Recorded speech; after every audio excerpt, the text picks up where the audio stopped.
Surah Al-Baqarah, ayat 143.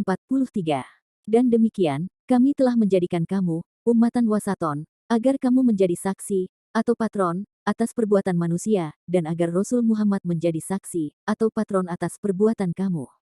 Dan kami tidak menetapkan kiblat yang menjadi kiblat kamu sekarang, melainkan agar kami mengetahui dalam dunia nyata, siapa yang mengikuti Rasul dan siapa yang membelot. Dan sungguh, pemindahan kiblat, itu terasa amat berat, kecuali bagi orang-orang yang telah diberi petunjuk oleh Allah, dan Allah tidak akan menyia-nyiakan iman kamu. Sesungguhnya, Allah Maha Pengasih lagi Maha Penyayang kepada manusia.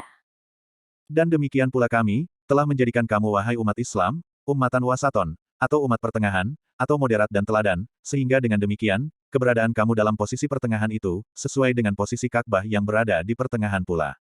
Posisi pertengahan menjadikan manusia tidak memihak ke kiri dan ke kanan, suatu hal di mana dapat mengantar manusia berlaku adil.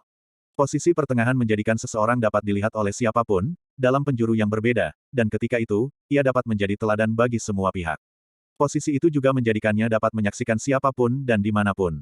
Allah menjadikan umat Islam pada posisi pertengahan, agar kamu wahai umat Islam, menjadi saksi atas perbuatan manusia, yakni umat yang lain, tetapi ini tidak dapat kalian lakukan kecuali jika kalian menjadikan Rasul Shallallahu Alaihi Wasallam sebagai syahid, yakni saksi, yang menyaksikan kebenaran sikap dan perbuatan kamu, dan beliau pun kalian saksikan, yakni kalian jadikan teladan dalam segala tingkah laku. Itu lebih kurang yang dimaksud oleh lanjutan ayat, dan agar Rasul Muhammad menjadi saksi atas perbuatan kamu. Ada juga yang memahami, ummatan wasaton dalam arti pertengahan dalam pandangan tentang Tuhan dan dunia. Tidak mengingkari wujud Tuhan, tetapi tidak juga menganut paham politeisme, atau banyak Tuhan. Pandangan Islam adalah, Tuhan Maha Wujud, dan Dia yang Maha Esa. Pertengahan juga adalah pandangan umat Islam tentang kehidupan dunia ini, tidak mengingkari, dan menilainya maya, tetapi tidak juga berpandangan bahwa kehidupan dunia adalah segalanya. Pandangan Islam tentang hidup adalah, di samping ada dunia ada juga akhirat. Keberhasilan di akhirat, ditentukan oleh iman dan amal soleh di dunia. Manusia tidak boleh tenggelam dalam materialisme, tidak juga membumbung tinggi dalam spiritualisme. Ketika pandangan mengarah ke langit, kaki harus tetap berpijak di bumi. Islam mengajarkan umatnya agar meraih materi yang bersifat duniawi, tetapi dengan nilai-nilai samawi. Penggalan ayat di atas yang menyatakan, agar kamu wahai umat Islam menjadi saksi atas perbuatan manusia, dipahami juga dalam arti bahwa, kaum muslimin akan menjadi saksi di masa datang atas baik buruknya pandangan dan kelakuan manusia. Pengertian masa datang itu mereka pahami, dan penggunaan kata kerja masa datang, atau mudorik, atau present tense, pada kata li takunu. Penggalan ayat ini, menurut penganut penafsiran tersebut, mengisyaratkan pergulatan pandangan dan pertarungan anekaisme. Tetapi pada akhirnya, ummatan wasaton inilah, yang akan dijadikan rujukan dan saksi tentang kebenaran dan kekeliruan pandangan serta isme-isme itu. Masyarakat dunia akan kembali merujuk kepada nilai-nilai yang diajarkan Allah, bukan isme-isme yang bermunculan setiap saat. Ketika itu, Rasul akan menjadi saksi, apakah sikap dan gerak umat Islam sesuai dengan tuntunan ilahi atau tidak. Ini juga berarti bahwa, umat Islam akan dapat menjadi saksi atas umat yang lain dalam pengertian di atas, apabila gerak langkah mereka sesuai dengan apa yang diajarkan Rasul Shallallahu Alaihi Wasallam.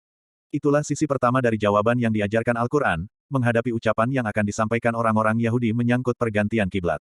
Pergantian kiblat itu, boleh jadi membingungkan juga sebagian umat Islam, dan menimbulkan pula aneka pertanyaan yang dapat digunakan setan dan orang Yahudi atau musyrik Mekah, dalam menggelincirkan mereka. Karena itu, lanjutan ayat ini menyatakan, dan kami tidak menetapkan kiblat yang menjadi kiblat kamu sekarang, melainkan agar kami mengetahui dalam dunia nyata, siapa yang mengikuti Rasul dan siapa yang membelot. Atau, agar kami memperlakukan kamu, perlakuan orang yang hendak mengetahui siapa yang mengikuti Rasul dan siapa yang membelot. Allah sebenarnya mengetahui siapa yang mengikuti Rasul dan siapa yang akan membelot, tetapi Dia ingin menguji manusia, siapa yang mengikuti Rasul dan siapa yang membelot, sehingga pengetahuannya yang telah ada sejak azali itu, terbukti di dunia nyata, dan bukan hanya Dia mengetahuinya sendiri, tetapi yang diuji dan orang lain ikut mengetahui.